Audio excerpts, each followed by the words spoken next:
Aggressive అంటే right అండి. నేనే తీసి ఇది మా ఆవిడ మా మిసెస్ లావణ్య కూడా చెప్తుంటుంది అన్నమాట, నా వైఫ్ కూడా. ఎందుకంటే అన్నిటికీ వెళ్తుంటాం, అగ్రెసివ్గా ఎందుకు ఉంటాం అనేది ఉంటుంది. ఎమోషన్ లేకపోతే మనకి మెషిన్కి తేడా ఉంటుందండి. సో అది నేనేంటంటే ఆ అగ్రెషన్ అనేది, ఎందుకంటే ఇప్పుడు అక్కడ ఒక పని చెప్తాం 4 సార్లు అవ్వదు, లేదా మరీ అన్యాయం జరిగిపోతుంటుంది. అన్యాయం జరిగినప్పుడు నువ్వు రెస్పాండ్ కాకపోతే దెన్ వాట్ సార్ట్ ఆఫ్ అది. సో హ్యూమన్గా ఫీలింగ్స్ ఉండాలి. బట్ కొన్నిసార్లు అగ్రెషన్ తోటి ఇబ్బందులు పడతాం అనమాట. ఇబ్బందులు పడతాం డెఫినెట్గా, అగ్రెషన్ తోటి ఇబ్బందులు పడతాం. అవ్వదు, ఇబ్బందులు పడతాము. ఇబ్బందులు పడ్డా కానీ ఆ టైంలో ఏమనిపిస్తుంది అంటే ఇబ్బందులు పడతాం, ఏమైతే మా అయితే ఇబ్బందులు పడితే కనుక 4 రోజులు పడతాం, నాకు తప్పు లేదు కాబట్టి నన్ను ఏం చేయలేడు అనేది ఫస్ట్ ఉంటుందండి. సో నేను ఈ అగ్రెషన్ తోటి వెళ్తాను, వెళ్ళినప్పుడు కొంత ఇబ్బందులు పడతాను. ఆ ఇబ్బందులు పడ్డప్పుడు అయినా కానీ నాకు ఏంటంటే నేను చేసిన మంచి గుర్తొస్తాను అన్నమాట. నేను ఆ టైంలో నేను అదిగో అతనికి ఈ మంచి చేశాను కాబట్టి, లేకపోతే ఏది ఈ కేసు ఒక కేసు ఉందండి, ఆ కేసులో దాన్ని సపోజ్ అగ్రెషన్గా వెళ్ళి ముందుకు వెళ్ళినప్పుడు అవతలాడు ఆపాదిస్తాడు అనమాట, దీంట్లో ఏదో ఇంట్రెస్ట్ ఉందని చెప్పండి. బట్ దాంట్లో ఏముండదు అనమాట, ఏముండదు. కానీ దాంట్లో మనం ఏం చేస్తాం, దాన్ని ఆ అగ్రెషన్లో అయితే అవతల వాడికి మనం మంచి చేసాం, సో అది ఆ మంచి మనల్ని కాపాడుతుందని అనుకుంటాం. సో డెఫినెట్గా అది ఉంటుంది. నాకు ఎక్కడ కూడా ఆ అగ్రెషన్ తోటి ఇబ్బందులు పడతాను. బట్ ఆ ఇబ్బందులతోటి రేపు ముందు నేను మళ్ళీ లేదు ఇబ్బందులు పడడం కాబట్టి అగ్రెషన్ తగ్గించుకోవాలని అనుకోవడం లేదు. ఇలానే ఉంటాం తప్పకుండా. ప్రజలకి లేకపోతే ఏంటంటే మంచిని మంచిగా చూడాలి, చెడుని చెడుగానే చూడాలి. సో ఇబ్బందులు పడ్డామని చెప్పేసి మన సహజమైన నేచర్ని మార్చుకుంటే కనుక బహుశా నేను కూడా చిన్నప్పటి నుంచి మనం దేనికోసం అయితే ఉద్యోగంలో వచ్చామో, దేనికోసం అయితే మనం సమాజంలో అంటే ఈ పోస్ట్కి మనం ఎంచుకున్నామో, దానికి మళ్ళీ చిన్నప్పటి నుంచి నాటింది అది, ఇదేదో కొత్తగా ఇప్పుడు వస్తుంది కాదనమాట. సో దాని నుంచి డివేట్ అయినట్టు అవుతుంది అనమాట. కొంత ఉంటుంది, ముక్కుసూటిగా వెళ్తే ఇబ్బందులు ఉంటాయి. బట్ తప్పకుండా ఏంటంటే మనం ఎక్కువ క్యాలిక్యులేటెడ్గా వెళ్ళినా కానీ కూడా మనం చేయాల్సిన పని చేయలేము అనమాట.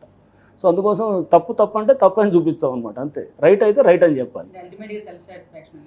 ఎగ్జాక్ట్గా. సో అల్టిమేట్గా ఏంటంటే నీకు మనకి సెల్ఫ్ సాటిస్ఫాక్షను, నీకు ఆ రోజు రాత్రి మనం పడుకునేటప్పుడు మన 10 మందికి వీటికి నేను సాయం చేశాను, వీళ్ళకి సాయం చేశాను, దీనివల్ల మంచి అవుతుంది అనేది అనుకున్నప్పుడు హ్యాపీగా నిద్రొస్తాను. నిద్రపోకుండా డిస్టర్బ్డ్గా ఉండేటటువంటి పరిస్థితి రాదనమాట. సో 10 మందికి మంచి చేసేయడం అనేది ఎప్పుడైనా ఉంటుంది. సో కొంత అగ్రెషన్ తోటి ఇబ్బందులు పడతాం, డెఫినెట్గా పడతాం. ఆ ఇబ్బందులు పడ్డప్పుడు ఇది చూస్తాం. ఈ రెండింటిలో మనం బ్యాలెన్స్ చేయాలంటే పిల్లలకి చెప్పటం, వాళ్ళని కూడా కాస్త మోటివేట్ చేయడం అనేది కూడా జనరల్గా ఎవరన్నా నేను మీరు చూస్తుంటారు యూట్యూబ్లో కానీ, లేకపోతే మామూలు ప్రోగ్రామ్స్ కూడా వెళ్తుంటాను. సో మనకి నేను ఖమ్మంలో చేసినప్పుడు కానీ ఈవెన్ హైదరాబాద్లో కూడా వెళ్తుంటాను. హైదరాబాద్లో ఎక్కడన్నా క్లాసెస్ వెళ్ళి అక్కడ చెప్పటం, ట్రైబల్ పిల్లలకు కానీ, లేకపోతే ఇంకెవరన్నా బడుగు బలహీన వర్గాల పిల్లలు కానీ, లేకపోతే ఇంకెవరన్నా ఎవరు వచ్చినా కానీ, అంటే ఇట్లా బడుగు బలహీన వర్గాలు, ట్రైబల్స్ ఇలానే కాదు, కటింగ్ అక్రాస్ క్యాస్ట్ కానీ రిలీజియన్ కానీ ఏం కాదనమాట. సో వాళ్ళని కాస్త మోటివేట్ చేసి వాళ్ళని కూడా సమాజానికి ఉపయోగపడేటట్టు చేయడానికి జనరల్గా ఏమైనా హాలిడేస్ అవి ఎంచుకొని చేస్తుంటాం అనమాట, చేసుకొని వెళ్తుంటాను. వెళ్ళి దానికి పెద్ద పబ్లిసిటీ అయితే ఏమీ ఎక్స్పెక్ట్ చేయం కానీ, బట్ నా వైఫ్ తోటి ఎప్పుడు కూడా మాకు ఏంటంటే చాలా మెదను చాలా హ్యాపీగా మెచ్యూర్డ్గా ఉంటుంది. ఉద్యోగంలో కొన్ని చిన్న వస్తుంది, ఇట్లా చిన్న ఇబ్బందులు వచ్చినప్పుడు కూడా డిస్కస్ చేసుకుంటాం. సో నా వైఫ్ కూడా నా మెంటాలిటీ తెలుసు కాబట్టి పెద్ద ఇబ్బందిపరమైన పరిస్థితి ఎప్పుడు రాలేదు.